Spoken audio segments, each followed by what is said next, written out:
Hello. Good morning, miss. Mama says I shouldn't talk to the help. She says they won't work hard. Does she? Run along then, before a party breaks out. What's your name? Cook will do. It smells good, Cook. Of course it does. Are you making pudding? I am. Vanilla. I like chocolate better. Why don't you make chocolate? Why don't you find a doll to play with? I hate dolls. I know what Mama and Papa like to eat. Dessert, cakes, cookies, pies, things like that. And they hate vegetables. That's a pity, because I make wonderful vegetables. And unless they eat them, they can't have double helpings of pudding. Do you have children? I have work to do, miss. My name's Sarah. I can come back later and help you. I don't need help. I can help put raisins in the pudding. Please? Come back in an hour. Thank you, Cook. Sarah? You may call me Mary. Of course I remember her. She was brought to the island the same year I was hired. I was the youngest administrator the hospital ever had.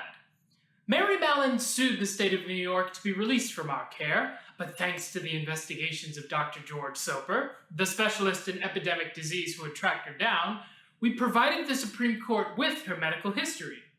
Her career as a carrier began in 1900 when she infected a family in Mamaroneck, New York with typhoid fever. In 1901, Mary worked for a family in New York City. She disappeared shortly after other servants had taken ill. She was a cook. There was no better way to infect people than by handling their food. The first week Mary was confined to North Brother Island, one of our staff doctors explained that she could transmit the disease by not washing her hands. I always wash, Mary insisted. How dare you say I don't? Then you're not washing properly, the doctor told her. Let's review the procedure. This is a bar of soap. Mary hurled it through a plate of glass behind him, and that, she said, is a hole through your window. Mary's counsel was George O'Neill. Very aggressive, even for a lawyer. He claimed that Mary had been locked up like a leper for 2 years. Told the judge Mary was a victim of circumstance. She'd been employed in homes where typhoid broke out, but she had nothing to do with it. Mary claimed she was being treated worse than a criminal for crimes she never committed. And it did seem like that. Nurses would drop food at her doorstep and run. She never had any outside visitors, besides myself, though I can't say anyone asked to see her. I was freshly ordained and stationed at St. Luke's, 138th Street, the Bronx. I met with Mary once a week, brought her a Bible, smiled for 45 minutes while she ignored me and knit. On my second visit, I smiled less. And on my third visit, I brought the newspaper. That afternoon, as I stood to leave, she spoke. Father McKuen, where do you come from? Brooklyn. No, she said. Where are your people from? Oh, well, my family's from Boston. They're from Massachusetts. Nobody's from Massachusetts unless they're an Indian. Well, both my parents' parents come from Dublin. Don't forget that, Father. No one else will. Now, would you like to stay for dinner? We talked again about 3 weeks later. In September of 1906, Mary cooked for a well-to-do family on 60th Street. The laundress became ill, then the family's 8-year-old daughter. She died shortly after Dr. Soper committed Mary here for testing. The symptoms of typhoid are high fever, quickened pulse, nosebleeds, nausea, and diarrhea. The stomach distends and a rose-colored rash breaks out all over the body. The germs are ingested through food or drink and breed in the intestinal tract. When the infection runs its course, the intestinal walls can become ulcerated, hemorrhaged. But Mary Mallon was a carrier, which meant she was completely unaffected by the germs within her. And although she was a walking disease, she refused to admit she infected anyone else. She also rejected any attempt to rid her of these germs, such as our proposal to remove her gallbladder where there was a high concentration.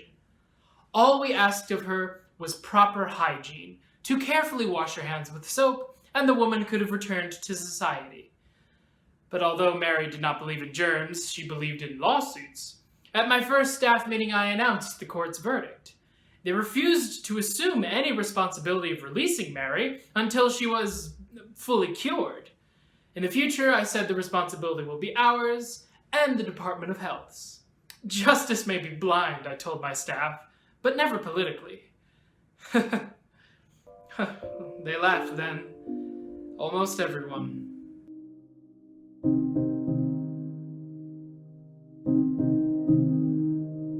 I heard the verdict.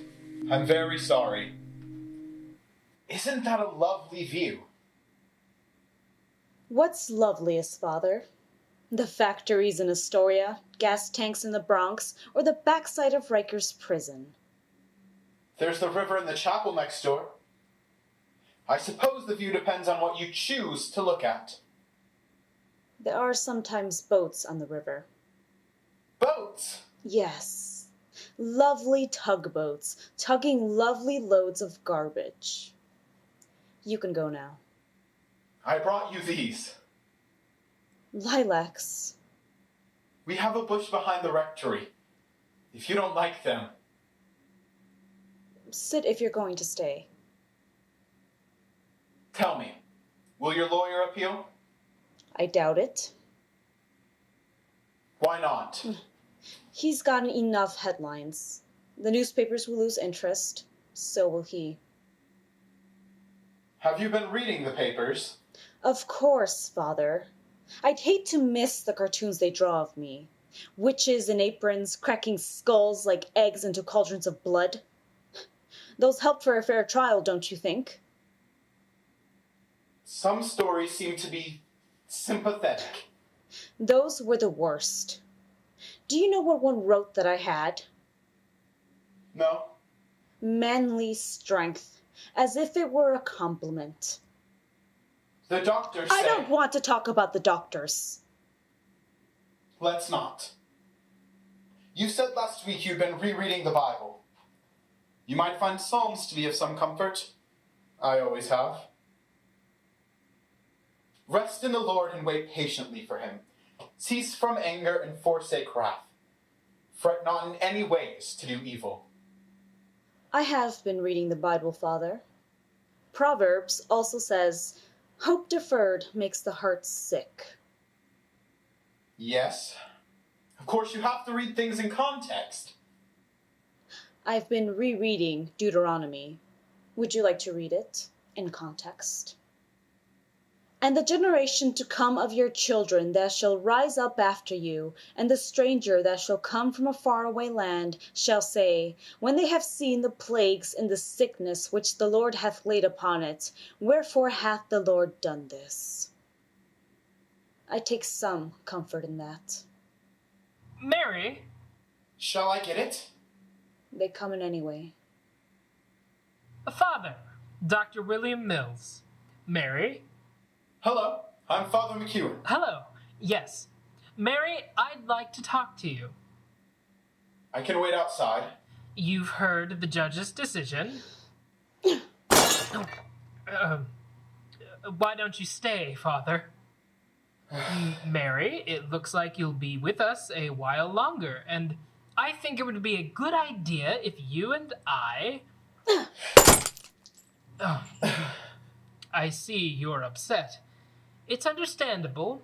It's why I'm here. So we can... If those aren't yours, there's nothing to be gained by breaking things. Mary, you're embarrassing yourself.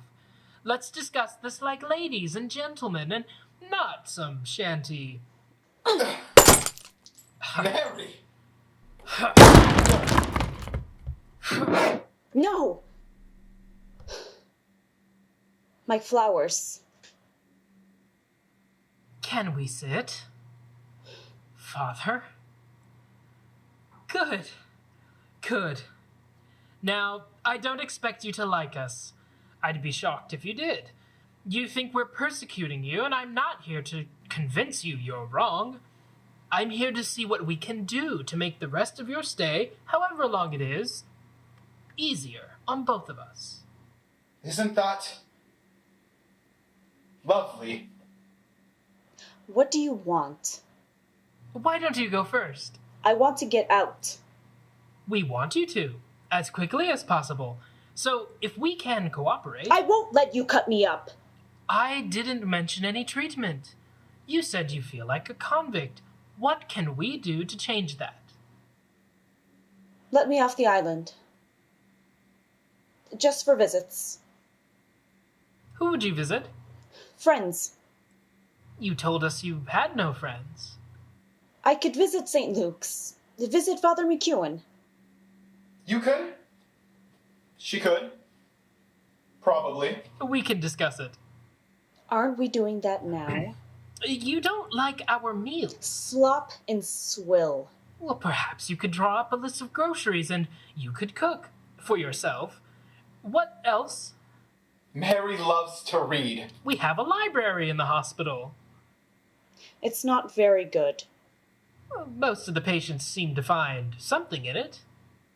Do you use it? No. I like my magazines. Current magazines. Then we'll get you a subscription. What do you like? Cosmopolitan, The Ladies' Home Journal, and Good Housekeeping. Mary reads a lot. No. I love Charles Dickens. Oh, any book in particular? All of them. Oh, good. Let me see what I can do. Thank you for seeing me. I'll be back. Will you? Will I what? Be back. I've never seen you before, have I? No. You're not my patient. But now I'm your problem. I wouldn't put it that way. You smiled too much. Do I? It doesn't make you likable, you know. It just shows your teeth. Yeah. I'll send someone to clean this up. I can clean myself. I'm glad to hear that, Mary. Father? You didn't tell me what you want. I'd like you to have a talk with one of our staff, Dr. Saltzer. Anne Saltzer. A talk about what? I'll see if she likes Charles Dickens.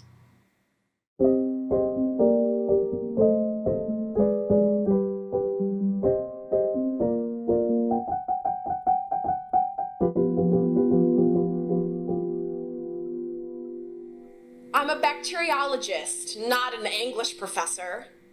Just meet with her. If you can get her to listen, all the better. Is this a favor or an order? A favor. Until you say no, try to be as diplomatic as possible. I'm sure you've heard she chased Dr. Soper out with a carving fork. So I should diplomatically ask her for a urine specimen? How did you get on with her? Very well, actually. Huh. After she calmed down a bit. How far did she chase you? She didn't chase me. It was nothing like that. She threw a few things. At you? Of course not. She was upset and frustrated. How did you stop her? I reasoned with her. Charmed her, more likely. No. I talked with her, negotiated, pointed out what was best for her. You do that well, Bill.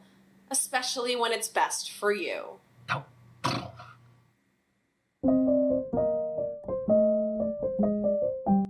Mary asked me if she could receive the sacraments.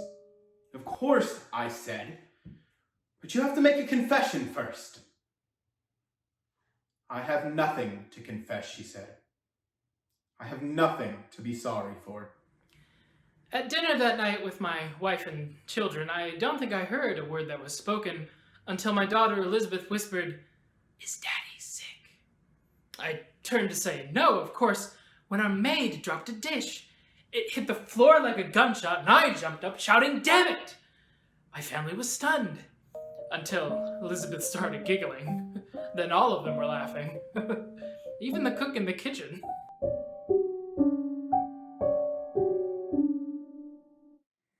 To be perfectly frank, I loathe Dickens. And why is that, nurse? I resent his sentimentality, which I find manipulative. And I'm a doctor. Socially, his intentions are noble, but digesting his morality is like having to chew a good steak, coated with chocolate. I must have missed the chocolate in Tale of Two Cities. Huh. Is one exception. Doctors must despise exceptions. They keep them from being right all the time. You aren't married, are you? No. I didn't think so. I do like Dostoevsky. You should try Crime and Punishment. Why did he send you? He probably thought you'd listen to me because we both wear skirts. We could discuss hygiene and hairstyles. He's wrong. Of course he is. So why don't I tell him that?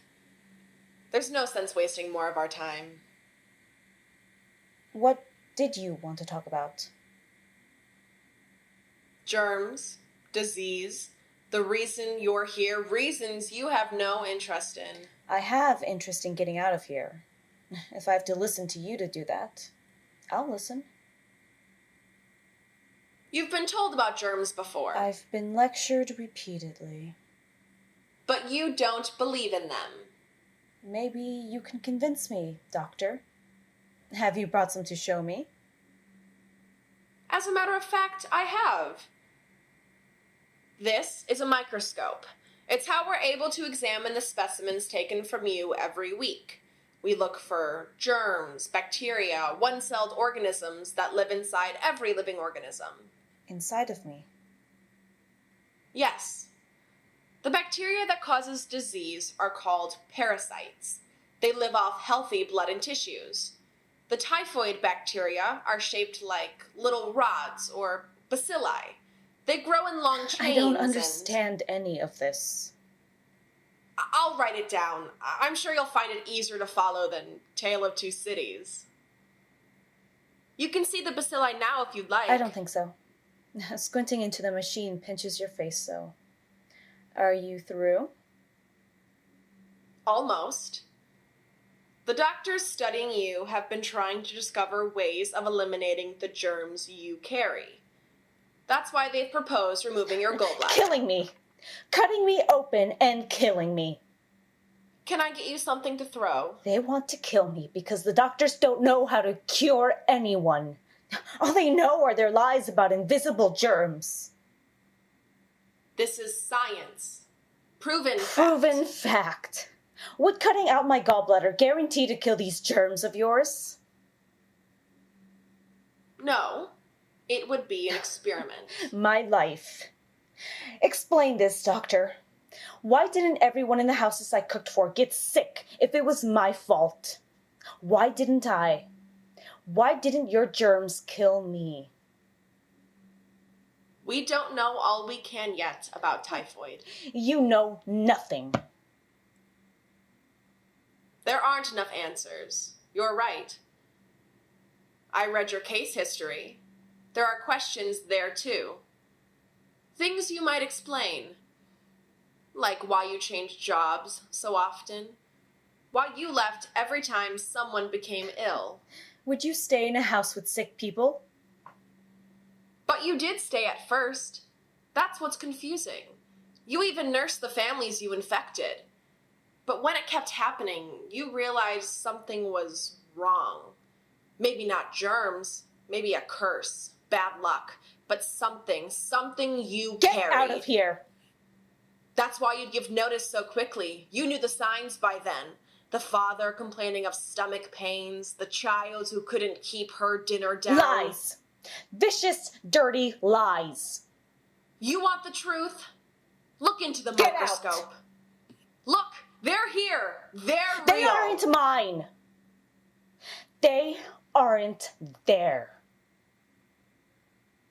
Fine. They aren't there. And as long as you believe that, you'll be here.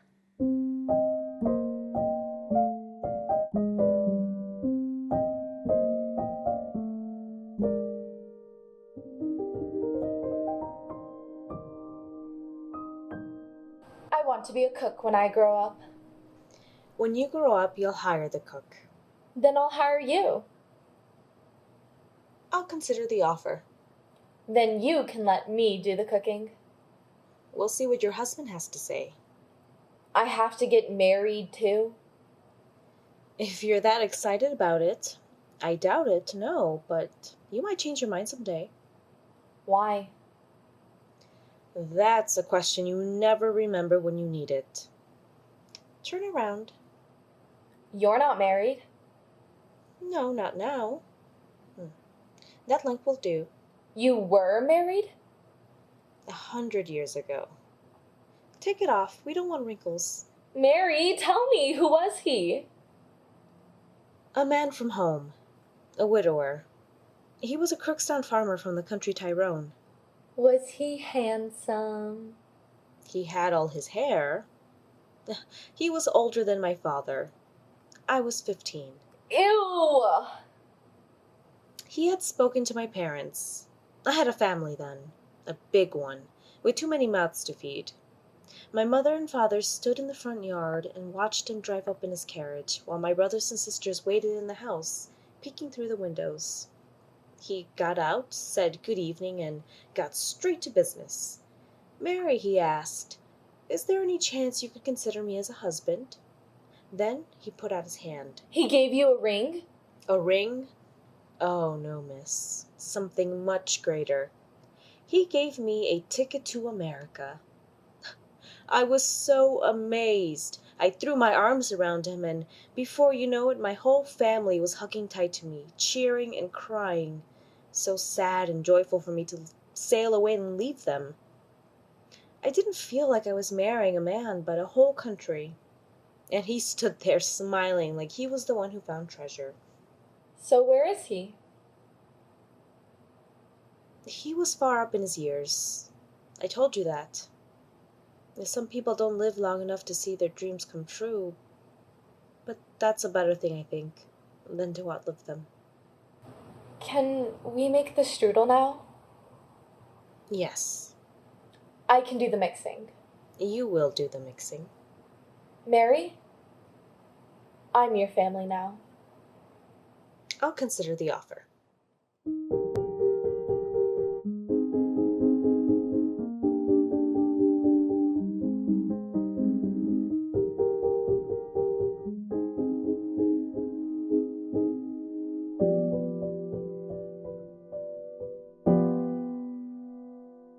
Can't this wait?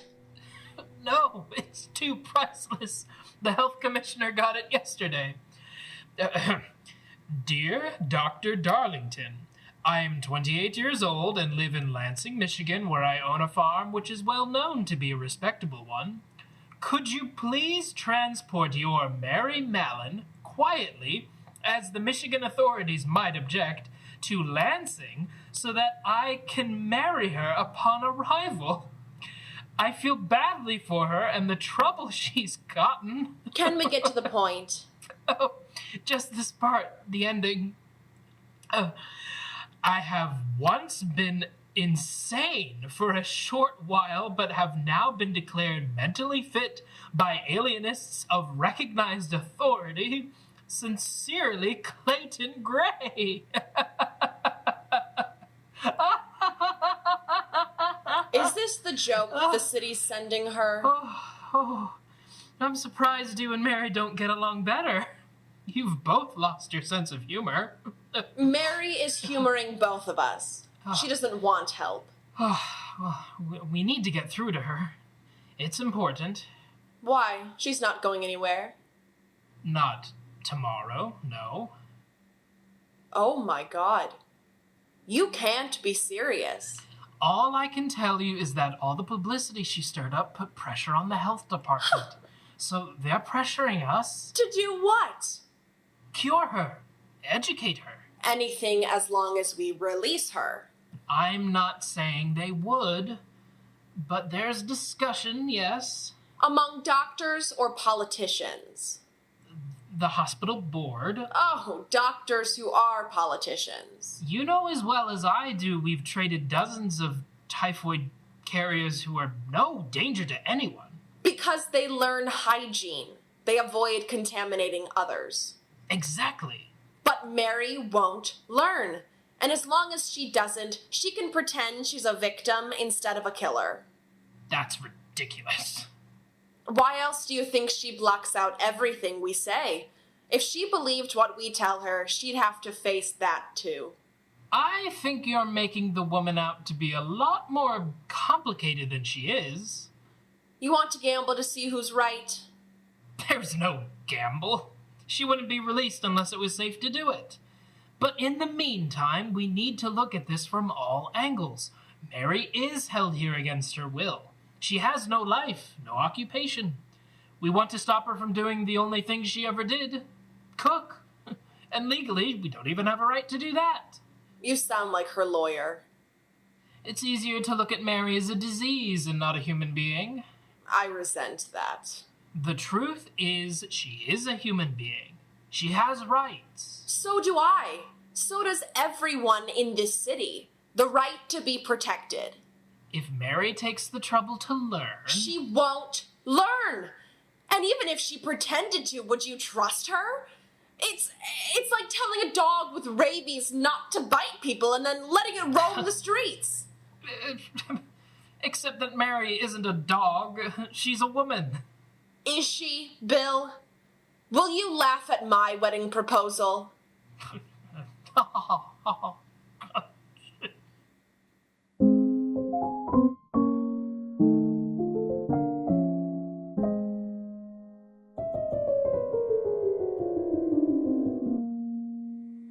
Mary, what's wrong? My head. When it hurts like this, I wish I could split it open and be done with. Is there anything I can do? Sometimes rubbing helps, or the motion of rocking. I dreamed about her for the first time that night. She was dressed quite elegantly. I don't remember where we were except that I was the stranger. She smiled at me. I'd forgotten whatever it was I should have brought. No matter, she said, I have something for you. She took out a white handkerchief and touched it to her lips. Take it, she said. I want you to have it. Should I stop? Do you want to? No. Keep on then. It's your penance for lying. I can't imagine anyone not finding medicine the most intriguing puzzle we've been given. To learn what gives us life, to study this machine we speak and think through while we battle any sickness that slows us. This is more than a profession. It's closer to a quest. The hate I felt for Mary, the intensity of it, shocked me at first. But she was everything I dedicated my life against. She didn't fight disease. She welcomed it. She fought the cure. That's enough. I want to ask you some questions about God. I hope I have some answers. So do I. But before we talk, I want you to promise me something. Yes? Whatever we say stays between us. Private, like a confession. Confidential, of course. What would happen if you lied to me about that? I wouldn't lie. What if you did? How mortal a sin is it? I'd be violating my vows. Would you go to hell? Yes. Good. Unless I confessed my sins. If we do that, God will forgive us of anything. That's the rumor. It isn't a rumor. It's a fact. It's why Christ died for us. There are so many facts in the world. Do you think people would know more? Do you believe in germs? Yes. Have you ever seen one? No, but I believe what I read. I believe they exist. Like God. I wouldn't equate the But two. God made germs because he made everything. Of course. And everything God made is good. Yes. So germs are good. Well, Germs are his creatures, the same as the lion or the house cat. I suppose they are. Then God must love them as he loves his other creatures, as he loves man. I really don't think God loves sickness. No? So angry was the Lord that when he departed and the cloud withdrew from the tent, there was Miriam, a snow-white leper. Then Moses cried to the Lord, "Please, not this. Pray, heal her." He didn't. But he did that to her. God. Yes, Mary, but Jesus also cured the sick. Not all of them. He cured lepers, the blind, the He crippled. didn't cure all of them. Look there, read. At that very time, Jesus cured many who had diseases and sickness and evil spirits, and gave sight to many who were Many, blind. it says. He cured many. So there were those he did not cure, or would not. Mary, what are you saying? I was a cook. A good cook, too. No complaints. Second helpings. They looked forward to their meals. I made their food, but I didn't make their germs. Only God could do that. They weren't all sick, you know, and not all of them died. I don't understand.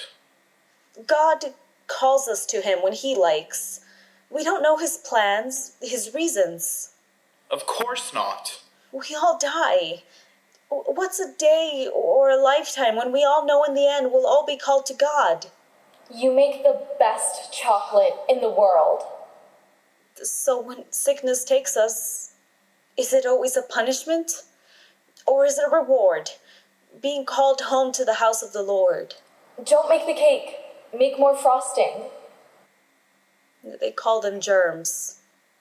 I don't know if I believe in them, but even if I don't think I'd call them germs, to me, they sound like angels. Mary, I've saved some for you.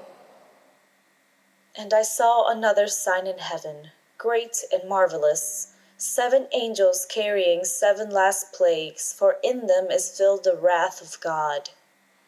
Mary, listen to I'm me. just his cook, his servant. It's his hand that cures, his hand that kills, not mine. God doesn't want you to kill for him. The germs that you carry are destructive. They've never hurt me. But they hurt others. That's why they need to be killed, before they make more people die. Can you make more? God let them die. Are you saying he was wrong? God doesn't want anyone to be sick.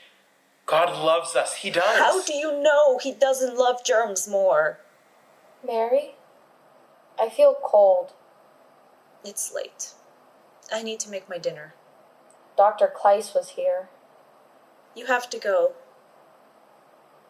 We'll talk next week. Did you see him, Mary? Yes. Dr. Kleiss said if I'm still sick, I don't have to go to school tomorrow. You're not sick. Let me feel your forehead. Is it hot? No, not very. Will you read to me? I will. But first, you need to say your prayers.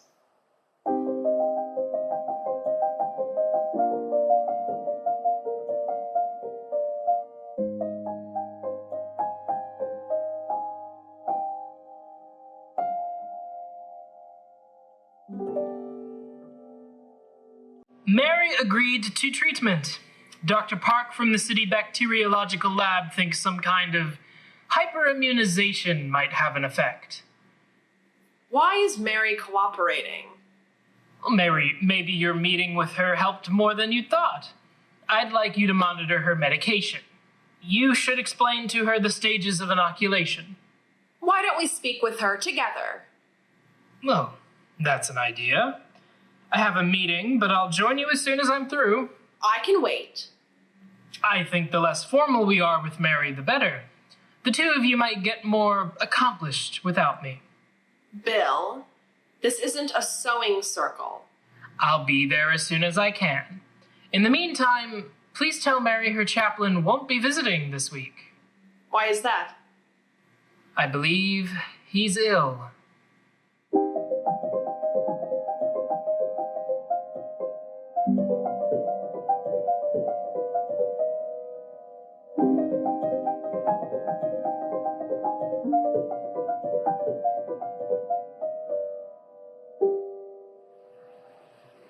I prayed for you. Don't do that. Why not? There's plenty who need it more. Mary, can we go downstairs? I'm hungry. Get back in bed. Don't you listen to the doctor. What are you trying to do to yourself? Keep under the covers. Keep warm. You want to get better, don't you? Yes. I'll get you some hot tea. I hate to be sick. You get so angry. I hate for you to be sick too, love.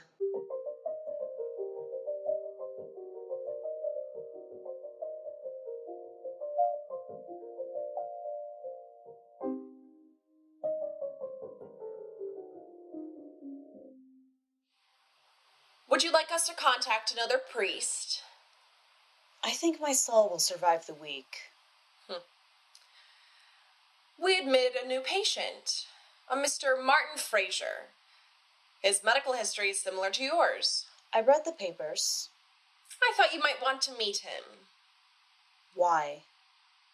He's distraught. Dr. Mills thought he could use a friend. I have no use for friends. I never have. I'll pass that on. Do you have many friends, Doctor? That's a personal matter, isn't it? Well, I thought people asked each other those kinds of questions when they were trying to be sociable. It is a strain, don't you think? I have a heavy schedule, especially in the lab. I don't have much free time at all, for anyone. I see. Still, you doctors seem to be a chummy lot. I would have thought he'd come today. Who? Your big cheese. Your big smiling cheese to pat me on the back and call me a good girl. Dr. Mills might be by later. He has a meeting. Oh, with what nurse do you think? I've known men like that. Men who play women like a sport. Do you find him attractive? That is a ridiculous question. He's married, isn't he? I saw a ring. He twists it. I think he's married. It's none of my business. It sounds like nothing is, besides your laboratory. Why did you ask for me? I think we despise each other. Am I wrong? No. It's good to know where you stand with a person. It saves so much time. You were going to tell me more about bacilli? We're going to inject you with 5 to 6 billion. The same kind you're already carrying. To cure me of these germs you say I have, you'll inject me with more. The dosage will be given in increments. Because it's such a high concentration, you'll be getting both injections and pills. Sounds like when you're done, I'll be nothing but germs in an apron. I've brought you a book, since you like to read so much. Infectious pathology. I'll be up all night. These are your pills. Take one every time the intern gives you an injection. It's important you do. They have a cumulative effect. We'll begin with 4 a day, which means they'll be waking you up tonight. You aren't going to be giving me the needle yourself? I didn't think you'd miss that. One of the interns will be looking in on you this afternoon. I'll be here, germinating. You don't believe a word I've told you. Why have you agreed to treatment? Do you find it admirable? I'm hoping the hospital board will. Treatment doesn't necessarily mean release, and it definitely doesn't mean you can go back to cooking. You need to work on your bedside manner, doctor. How can you expect them to trust you? I don't. Do you know why that doesn't upset me? Why? Because you're a woman. They won't listen to you as they would Dr. Mills. You think you're a doctor, but to them you're still just a woman. Less than that. An unmarried one. You couldn't be more wrong. Don't be offended. In their eyes, I'm not even an old maid. I'm a patient. I'm going to oppose your release. You know that. You don't like me because I say what I think, and doctors aren't used to anything but groveling. That's why your smiling cheese isn't here. He doesn't know what to make of me. Now, I grovel professionally. You don't pay, so I can look you in the eye. And do you know what I see? A microscope. A machine that can't see larger than a single cell. Cooking is all I have. What would you do if they took away that nice white coat of yours? What would you be then but alone, like me?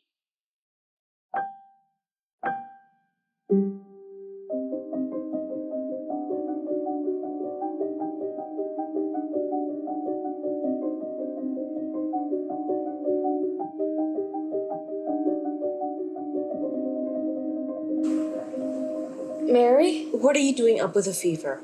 Who was that man you were talking to? A doctor. Dr. Sober. I thought he was here for you. Why are you so sad? What did he say? It's bad, isn't it? Yeah, I'm going away for a while. Why? I'll be back, Sarah. You can count on that. Don't go, not now. You said I was your family. Let's get you back to bed. Promise me you'll stay. Promise me until I get better. Don't leave me, Mary. Please don't. I won't.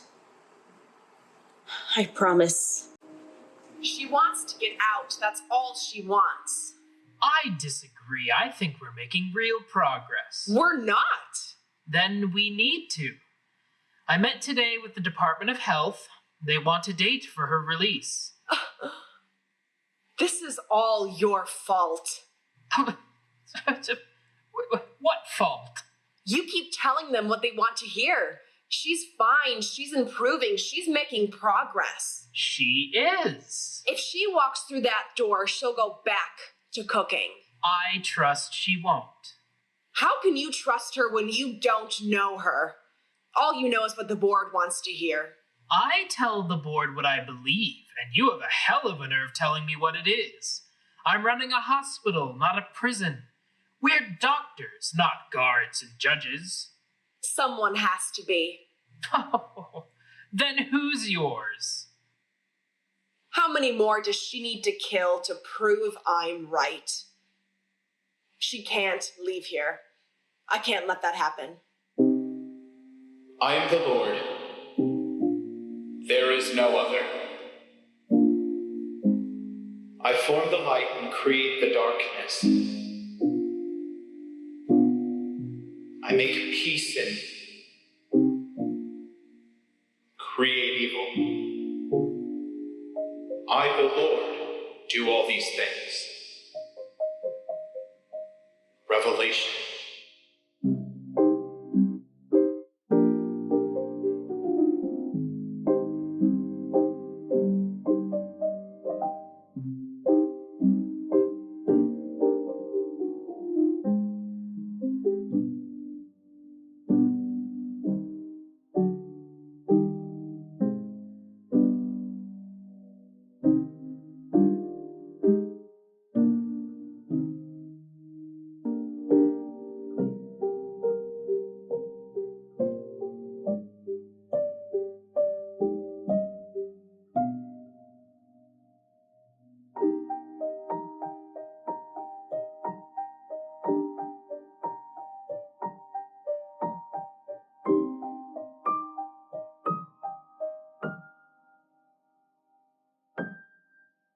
Nothing, Scrooge replied.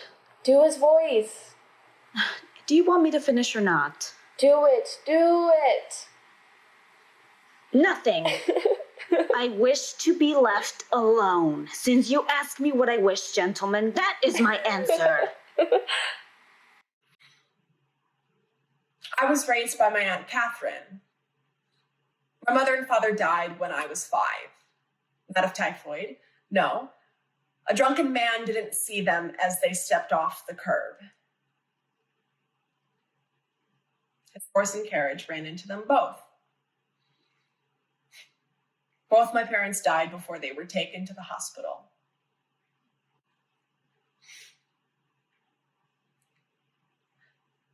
On the day I started school, my Aunt Catherine told me I was to be the sole inheritor of her estate, which was considerable.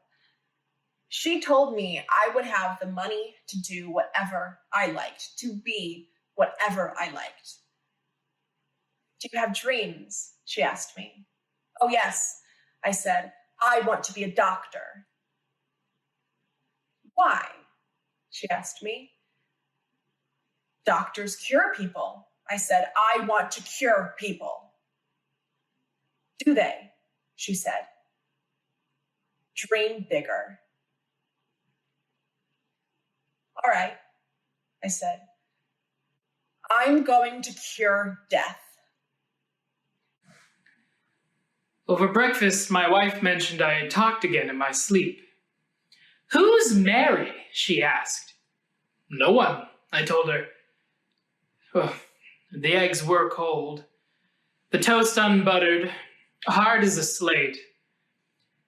"You know," she said, "this time I'll leave you." It was only a dream, I told her. When are you going to fire this cook? And so, as Tiny Tim observed, together now, God bless us, everyone.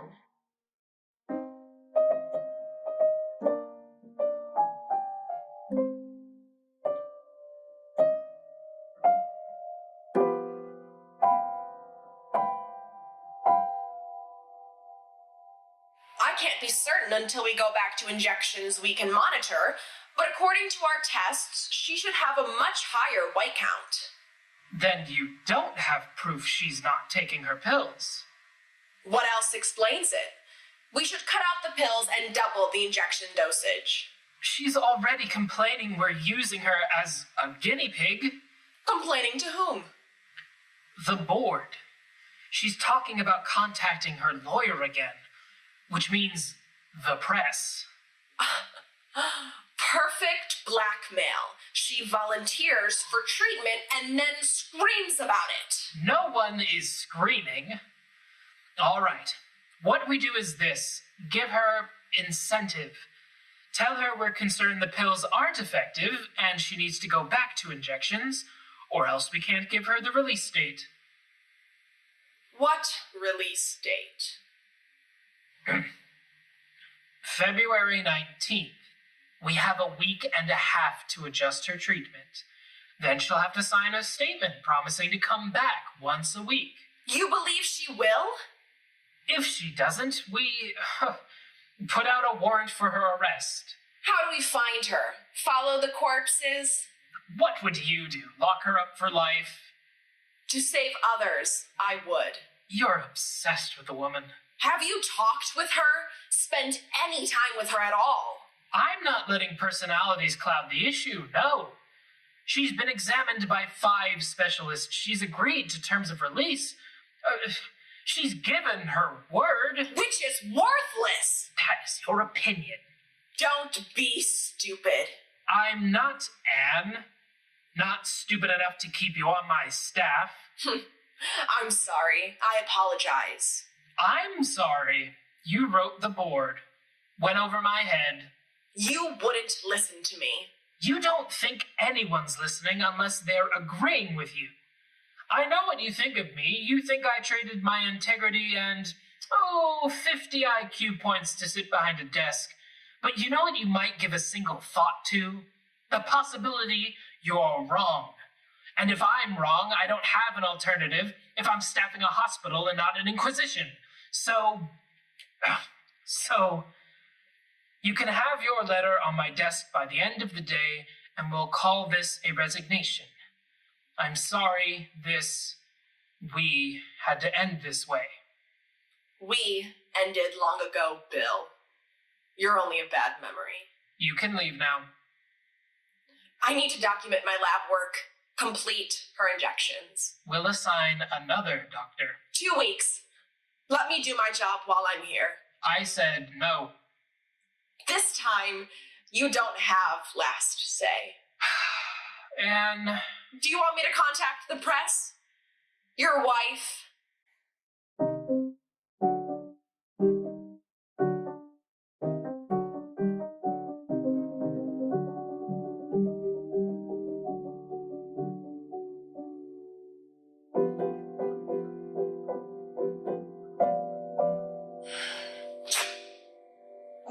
Another cold?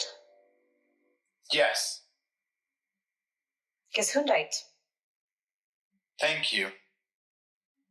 There's no unhealthier place than a hospital. You look miserable, Father.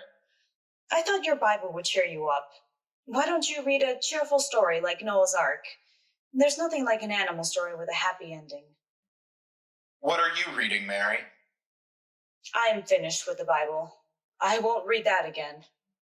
Why is that? It's too willy-nilly for me. Speaks out of both sides of its testaments. Eye for an eye, tooth for a tooth, says the old. Turn the other cheek, says the new.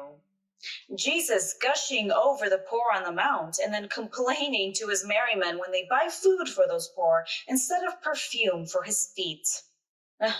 Sort of like tea leaves, don't you think, Father? You read into it what you wish, back up whatever you believe with some chapter and verse if you search hard enough. It's all those authors, I think. Too many cooks. Every time I blow my nose, I think about what you said. About germs being angels.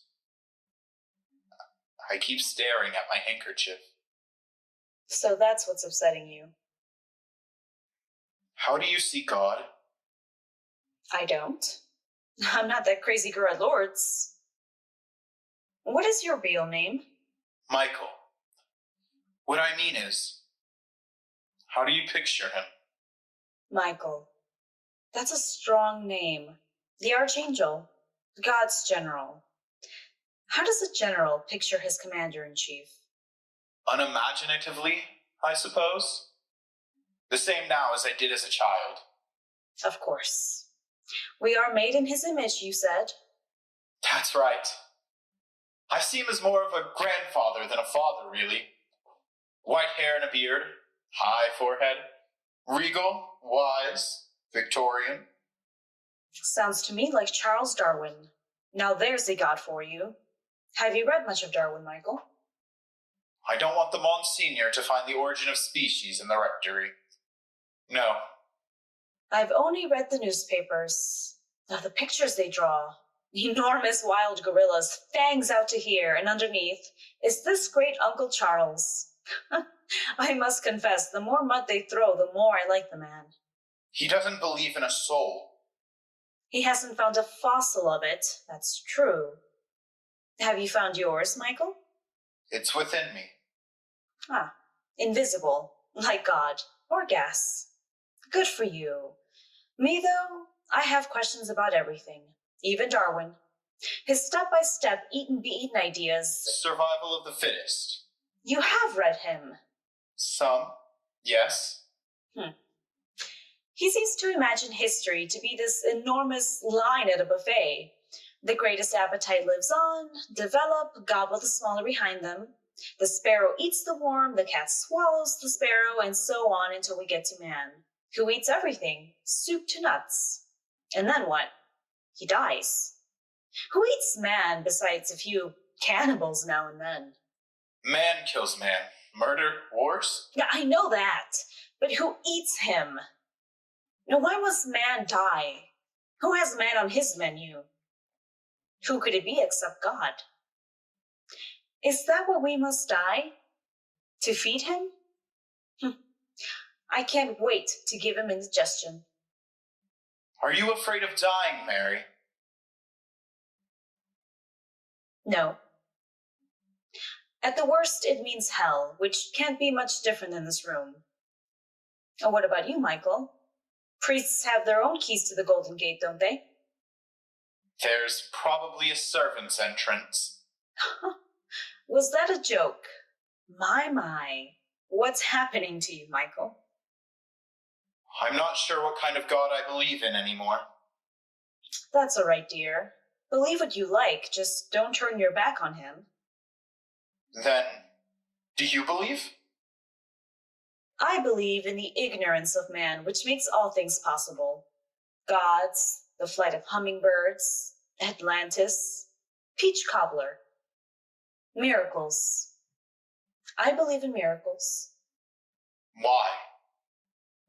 When I was young, whoever thought I would be here, in America? When I was a brat in pigtails, America was a miracle to me.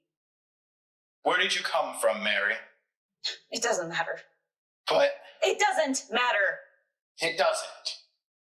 But it seems like you're not talking about miracles, you're talking about chance or luck. Isn't a miracle just the greatest luck? Isn't a flush a miracle to a gambler down on his last dollar, the same as that French girl seeing the Virgin Mary float above her sheep pasture? A miracle is the greatest gift, Michael. One of those rare moments that says, God believes we exist and we're worth impressing. There's a big difference between an apparition and winning at cards. No, there isn't. A miracle is what the head tells you can't happen, no matter how you wish it would. Your Bible? If I were to let go of it now, it would fall to the floor, wouldn't it? Nothing could stop it, because that's what it's supposed to do. Fall to the floor. Gravity, of course. Rules. We are what we are, and nature is what it is. We all give in to our gravities, don't we, Michael? I'd like to walk over that river and out of here, but gravity holds me back and drowns me. I would like to be Queen of England, but something strong as gravity, blood, and birthrights keep me from being it. I became what I am, I do what I do, and nothing short of a miracle could keep this Bible from falling to the ground when I drop it. Mary? Not the best odds, I know that, but it's possible. There's a chance to beat them. I won't die, will I? It could have happened. A miracle? He could have saved them. Who? I feel like I'm burning. Who, Mary? Maybe we are made in his image. Maybe if we work all our lives to feel nothing, we can become the monster he is. Excuse me, Father, Mary. What is it? I have some news. Good news. Doctor? Next week, the 19th, Mary's going to be released. Congratulations. We need to discuss. Not now. No. Fine. I'll send someone.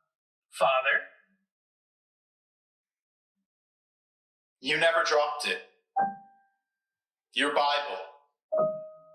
It never fell.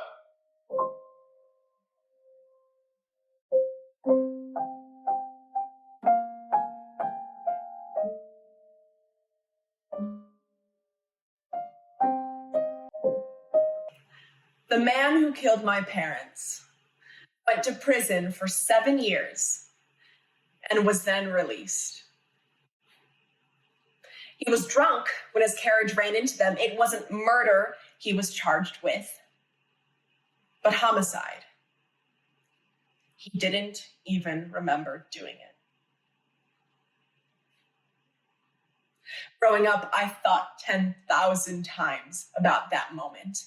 10,000 ways to save them, hold them back on the curb, scream to startle them and stop their steps. I thought about the driver of the coach too, and how I wished it was he who was trampled instead.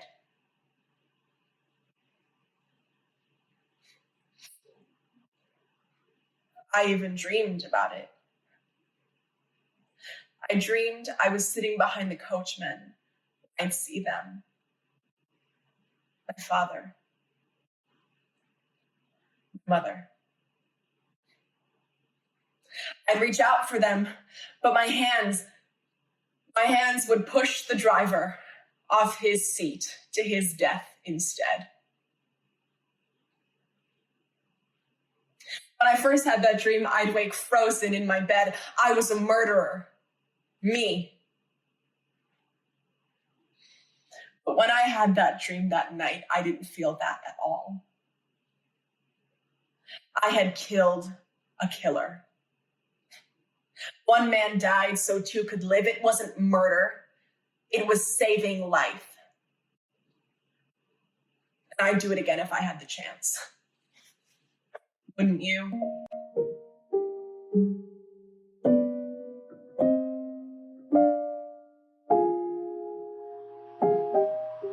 Have you been speaking with Dr. Saltzer? No.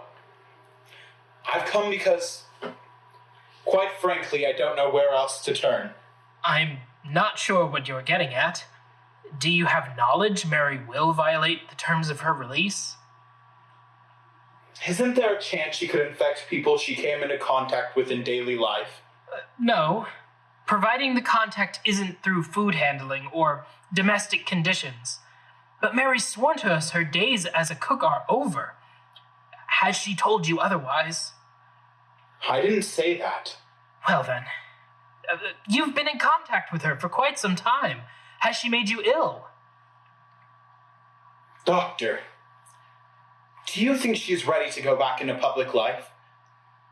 What can she do? There are lots of possibilities.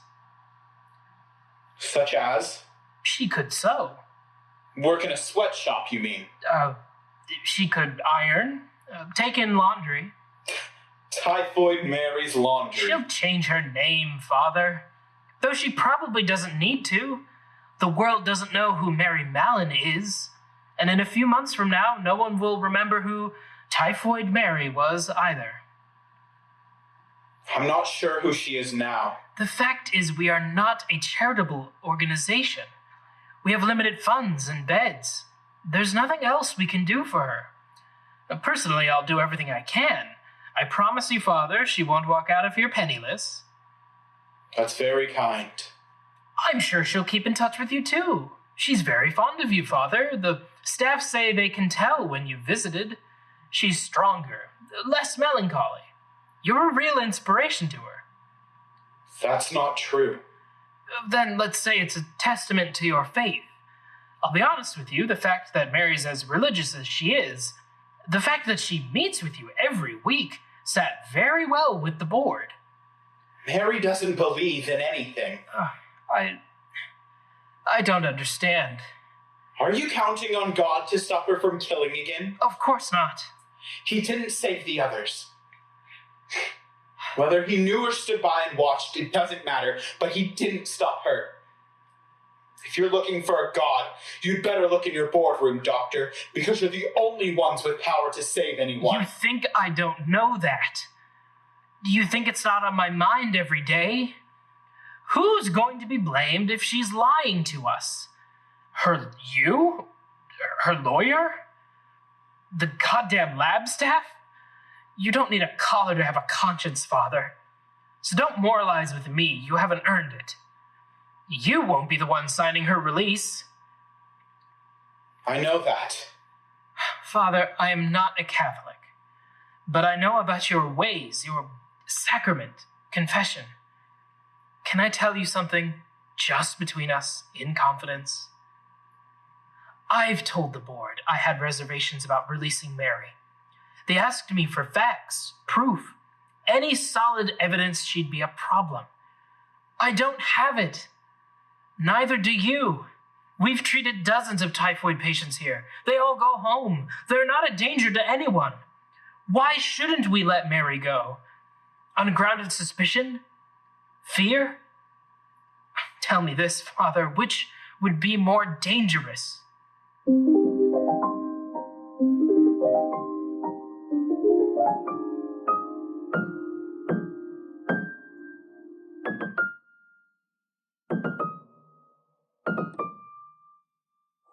The first thing we'll do is go for a walk. A long walk down Fifth Avenue to look in all the shops. Then we'll stroll Central Park. Can you make us a picnic? Of course I can. Cold chicken and chocolate pudding. Do you need more covers? Why did Dr. Soper come back? He has me mixed up with someone else. Are you sick too? No. Do I look sick? Don't even think such a thing. Dr. Clays told Mama I wasn't getting better. I heard him.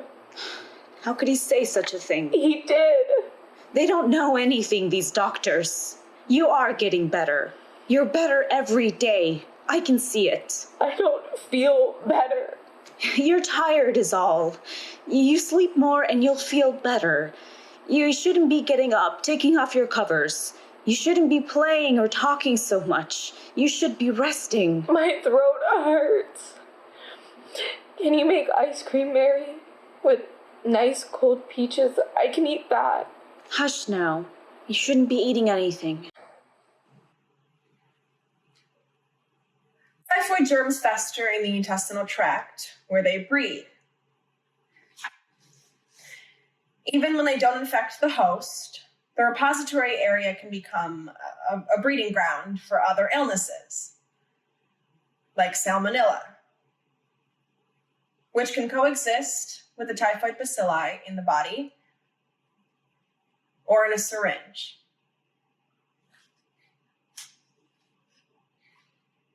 Salmonella can kill its host in 3 days, unless they were to seek immediate medical assistance. If Mary were injected the day before her release, the salmonella would peak 3 days after she left here. The last place Mary would seek out, no matter what pain she was in, would be a hospital.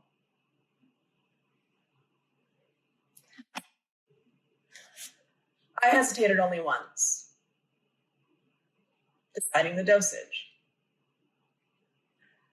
and doubling what I thought necessary. From the folds of its robes, the ghost brought forth 2 children, wretched, abject, frightened, hideous, miserable. "Spirit," Scrooge asked, "are they yours?" "They are man's, and they cling to me, appealing to their futures. The boy is ignorance, and the girl is want. Beware them both, but most beware the boy, for on his brow I see that written which is doom." Why did he want you to go with him, Mary? Dr. Soper? Nowhere. I'm not going anywhere. I thought he'd take you. Nobody's taking me, love. Today or any day. You're going to get well, and we'll do things again, you and I. We'll go shopping and to the zoo and to Granville's Nickelodeon. You've always wanted to go there, haven't you?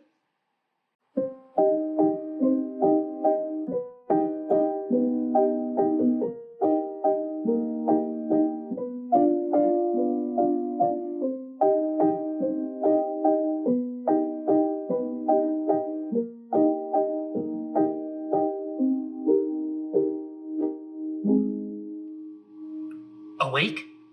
I'm perfectly awake. Yes. There's so much we need to settle. You've read it? Correct. And agreed? Yes, of course. Page 15, your understanding of the proceeding. Page 27, your responsibilities. You have to initial your responsibilities. That's very important. I have 3 copies here. One is yours, of course. They are all stapled, very sturdily stapled. We'll need them signed here. Your name. Do you need a pen? I have several pens. Do you need it signed in blood? In blood? Yes, I think that would be acceptable. You have my handkerchief. Of course. In my left pocket, my handkerchief pocket, right here where I put it. Here we are, yes. Oh, the blood. I'm sorry, it's wet. Will you sign it for me? Oh no, we need to do this properly, legally. Will you touch me? I don't see that in the contract. I can look. I'm not your patient, Doctor. I'm your problem. There's nothing here about that. Why can't you look at me? I don't have to touch you. No, it isn't in the agreement. I want my handkerchief.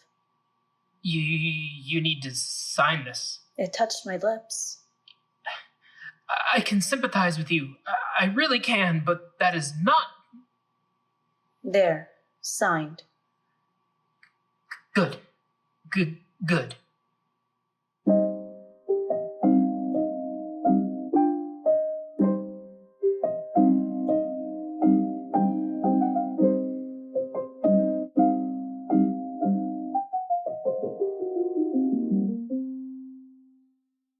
Mary, it's me, Michael.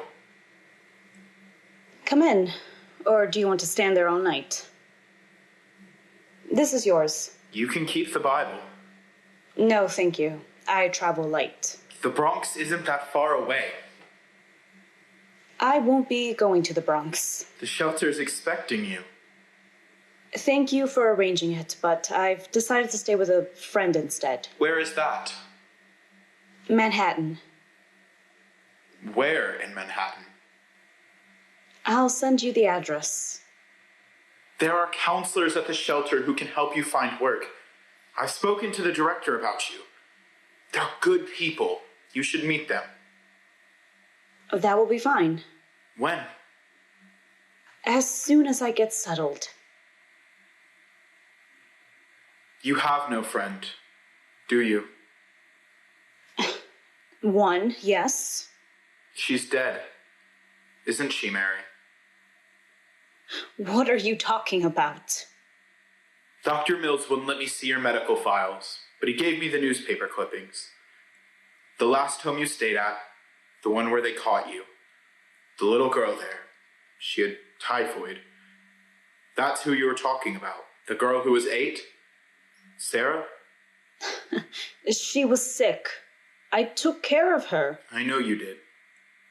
I took care of her like I did my own. No one thinks you wanted to hurt anyone. Because I didn't. She was getting better. Her mother, her father, they never watched her like I did. They let her eat whatever she wanted, let her stay up, they spoiled her. She wants sweets, they'd say, make it, whatever she wants. Her room was too warm. I told her father 100 times. And the doctor they got, he didn't know a thing. He was sick himself. He coughed right in her face. He said terrible things to the child. He told her she would, but I knew she'd get better. Who do you think sat with her every night? Not her mother. I was the one she wanted. Then they took me away, took me here. Who took care of her then? I called on her family. They said she loved you very much. They said that. They told you that. Well, she did. She does. Sarah died a week after you left. You know that. That's not true. Sarah's parents wrote you. It was brought up in your trial. It's public record. They wanted to hurt me. They don't want me to see her.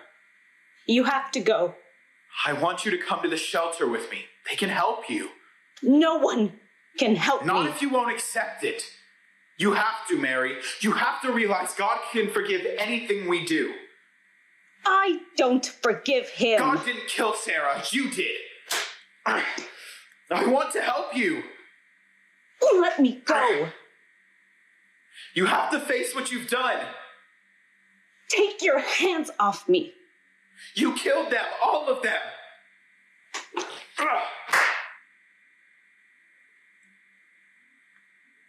This is your help. No. Sorry. This is what you and your religion come to. A slap in the face. Forgive me, please. Forgive you? Who's ever forgiven me? Did you?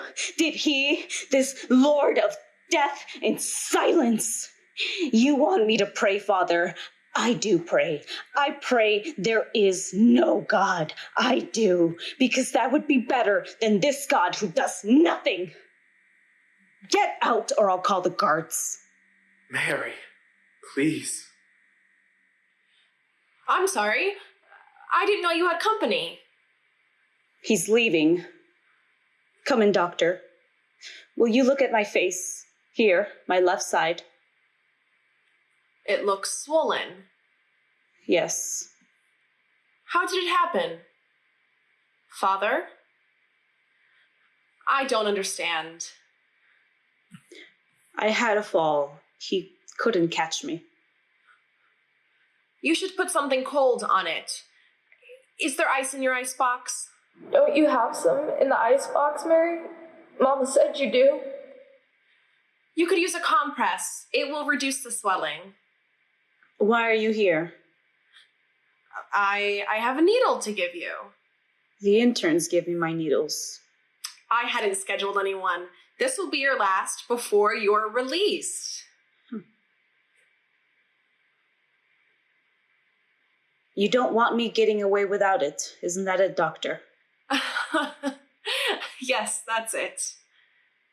Let's get it done with. Which arm do they normally use? It doesn't matter. Any kind. Vanilla or chocolate. I'm trying to find a vein. You have so many bruises from the injections. I don't feel them anymore. Can you cut up peaches? Cold peaches. I had a question to ask you. What is that? Please. I read the book you gave me. Infectious Pathology? Yes. I want to know about the bacilli. The book said they can't survive heat, high temperatures. That's right. My throat hurts. So when I cooked... The heat from the stove would make them harmless. But wouldn't coal do the same thing to germs? Wouldn't it kill them? Just a spoonful. I'm so hot. Cold wouldn't have any effect except to slow down their breeding. It wouldn't. As soon as the germs were ingested, they'd thrive again. Mary. Why do you ask? It hurts so much. I killed her. I killed them all.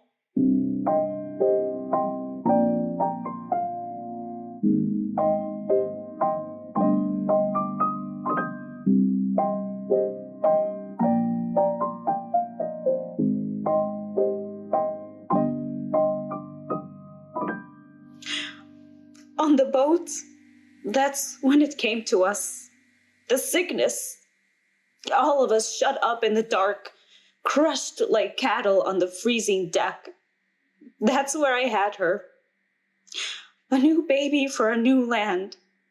In the night, in the cold, with all of them staring, standing around me, barely enough room to lay down on the planks. The women waited, crouching till she came. And I squeezed my husband's hands so hard I thought he'd scream.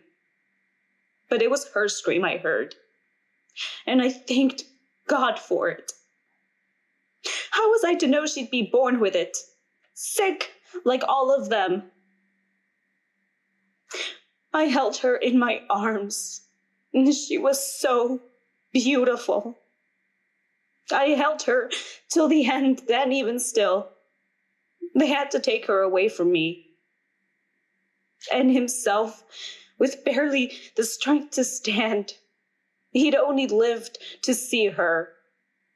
He took her in his hands, looking down at her like a treasure, watching close for a breath, but she had none. He took step after step slowly to the rail of the ship. He looked at me then at her, and the water. He wouldn't let her go alone. He dropped over the side with her daughter, embraced, and the waves took them both. I should have run to them, gone with them then. What was left but the sickness? Here. Take this. You should rest. I can come back later. Wait. Isn't it always the way? Now, for 2 years, all I've thought about is getting out of here. But there's nothing to go back to. The germs killed me after all. You can start a new life. You need to say that. I need to agree. It's easier that way. I don't want your sympathy, Doctor. Get it over with. It might be better if Dr. Crowley administers it tomorrow morning. He'll be taking over your case. My case? You're passing me along, then? I'll be leaving at the end of the week. Oh? I'm looking to work in research. Huh. No more patients. No, I don't think I'm very good with people. You're not. Neither am I. I always hated coming out of the kitchen having to serve. Where will you work now? I don't know. I have letters out to a number of pharmaceutical companies. Something will come through. I'm sure it will. I don't see doctors selling pencils on the street. No. What will you do? Find a factory, most likely. The bigger the better. Some place noisy where I won't have to talk very much. Maybe somewhere I can work with my hands. Something mechanical. Good. That sounds good. You sound like Dr. Mills. He repeats things twice when he gets nervous. Well then, well. He does. The smiling cheese. I'm surprised the cheese didn't call me Mary Mary. Well, I'd better be going. I have to catch the last ferry. It doesn't come until 9. You could wait here if you like. All right. I'll put on a pot of tea. Oh, I don't have much time. Oh, the stove is very hot.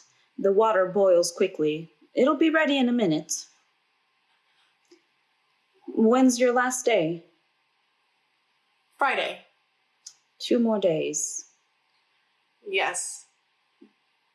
Good luck to you. To you too. To both of us. That's right.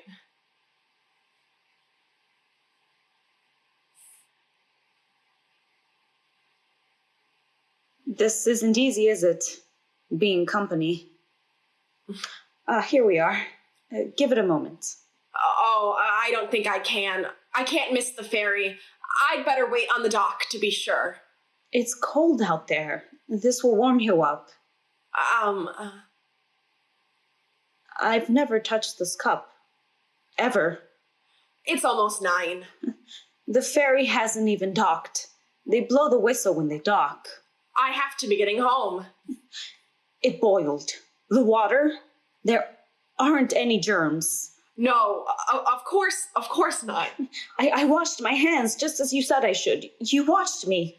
I did. This is the soap you told me to use. Look. I know it is. I never touched that cup. Ever. I never used it. I believe you. I could boil it if you like. It's not that. What is it then? I can't. Please. No.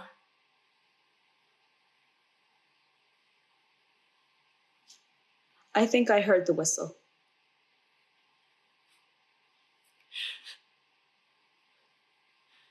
Goodbye. Mary disappeared immediately, violating every pledge. She tried her hand at ironing and running a boarding house, failing at both before returning to what she knew best. Mary cooked for a hotel at Southampton, an inn at Huntington, a restaurant on Broadway. In 1915, under the name of Miss Brown, Mary began cooking at Sloan Maternity Hospital. The Board of Health was contacted when the hospital staff began to joke. Their cook must be Typhoid Mary. 25 patients and employees at the hospital came down with the disease. 2 died. Dr. Soper was brought in to identify Mary. A half a dozen policemen found her at home. Mary put up no resistance. It was as if she expected them. Mary returned to North Brother Island. She never spoke a word of remorse or even doubt. She proclaimed her life to be a closed incident.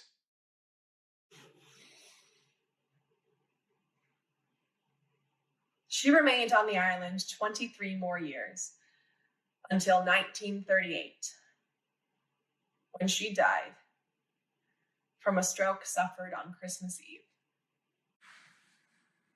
At my daughter's wedding reception, I heard the name Typhoid Mary mentioned for the first time in years. I asked the woman who had said it if she knew who Typhoid Mary was. She laughed and said it was only a phrase. There was no such person. I told Monsignor Becton I was leaving the priesthood a week after Mary left North Brother Island. 8 years in the seminary gave me all the experience I needed to sell shoes in Brooklyn. After my stint in foot purgatory, I became a social worker for shelters in the city. I married a wonderful woman, a nurse, and we have a son who I love more than I ever thought possible. In a way, I have Mary to thank for them. Revelations. I continue in social service, trying to be more humane than God.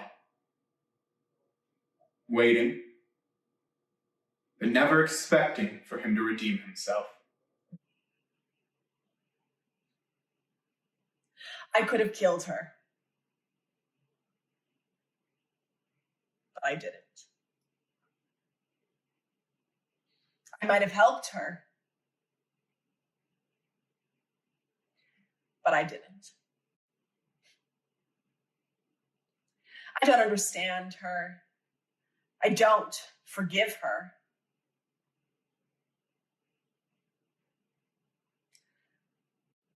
But I'll never forgive myself. Mary's buried in St. Raymond's Cemetery, the Bronx. She paid for her own gravestone.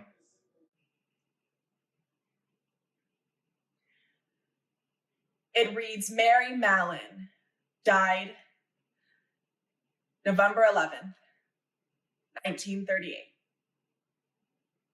Jesus, mercy. Sarah, open your eyes, love. Look what I've made for you. Ice cream and peaches.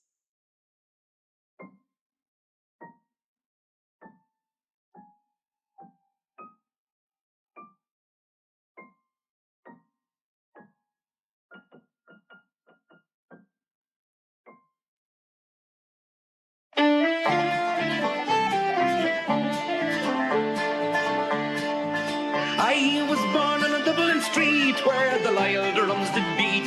The loving English feet they walked all over us. And every single night when me da would come home tight, he'd invite the neighbours out with this chorus. Come on, shake like and dance, come out and fight me like a man. Show you white how you won with us down in Flanders. And how the IRA made you run like hell away from the green and lovely lanes up hill Chandra. Come, let us hear you tell how you slandered great Parnell when you taught him well and truly persecuted. What are the sneers and jeers that you loudly let us hear when our leaders of 16 were executed. Come out, shibboleth and tans, come out and fight me like a man. Show your wife how you won medals down in France.